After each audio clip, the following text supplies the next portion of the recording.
Coucou tout le monde. Aujourd'hui, eh bien, comme vous pouvez le voir, hein, la lumière du soleil est là. Et puis, je vais vous parler de la lumière. Alors, il faut que je trouve un endroit où on la voit, voilà. De la lumière sous toutes ses formes. Pourquoi? Parce que, enfin, en fait, de la lumière. J'ai envie de vous parler du mois de novembre, comme je vous l'ai dit en bas de la semaine dernière, mais surtout, ce mois de novembre permet, puisque c'est le mois quand même le plus sombre de l'année, hein, c'est pour ça que, hop là, c'est pour ça que nous allumons la lumière, c'est le mois, comme je l'ai dit la semaine dernière en bas de c'est le mois du cochon d'eau et qui permet justement une introspection puisque les journées sont courtes, les nuits sont longues et ça permet eh bien, de se recentrer un peu sur soi-même et surtout eh bien, de penser à soi. Alors quand... et puis bon, alors je m'appuie un petit peu sur ce que dit ma collègue Karine Mayol et puis justement Natacha Calestrémé, puisque sur son dernier magazine, elle parle aussi de la lumière. Et pour pouvoir bien entamer l'hiver. Donc cette lumière, eh bien, en Feng Shui, on va la décliner sous différentes formes, sous différents aspects. Et en fait, on va pouvoir structurer l'espace avec. Elle habille, elle habille et elle illumine les lieux, nos lieux de vie. Alors vous allez me dire, oui, à l'époque où il faut faire des économies d'énergie, vous nous dites d'allumer les lumières. Oui, bon après les LED ça consomme rien, malgré, voilà.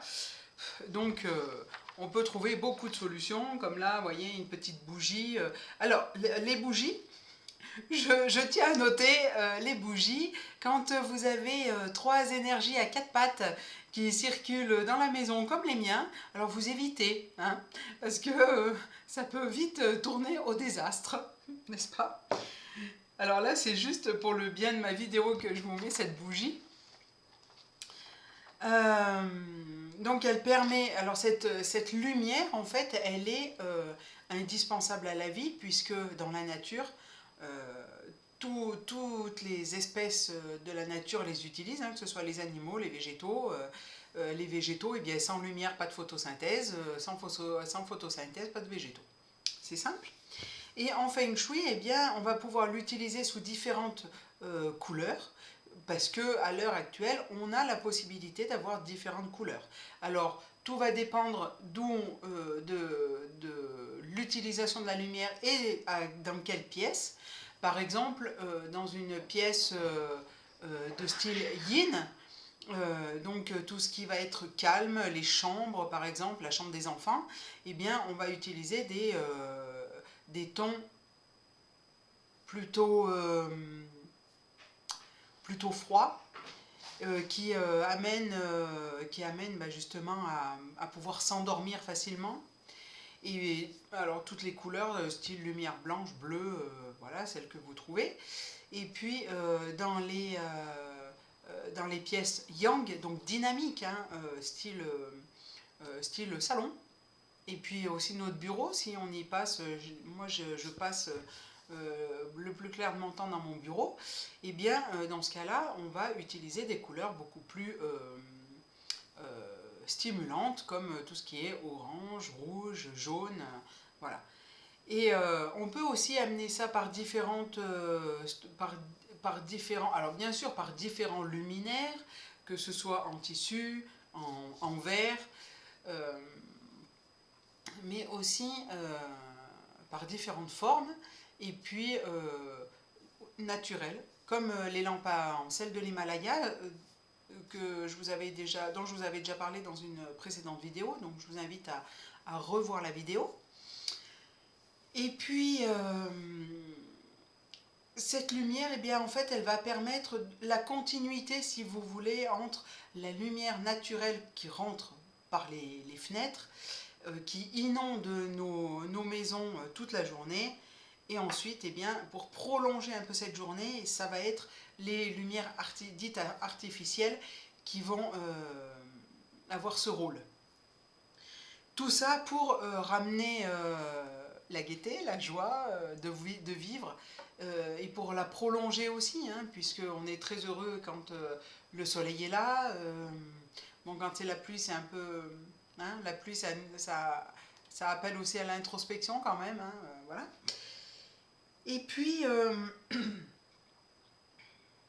on peut aussi, alors je vous ai dit les bougies, les lampes en sel de l'Himalaya, après ça peut être des appliques, des plafonniers, ça peut être aussi des guirlandes, puisqu'on arrive bientôt sur Noël. Vous pouvez très bien allumer des guirlandes, alors maintenant elles sont toutes en LED, hein, donc ça consomme rien. Et voilà, pour permettre de prolonger un petit peu cette journée qui est actuellement courte, et cela jusqu'au 21 décembre. Hein. Voilà. Alors j'espère que cette vidéo vous a plu. Si vous avez aimé, partagez, likez sur tous les réseaux. Et puis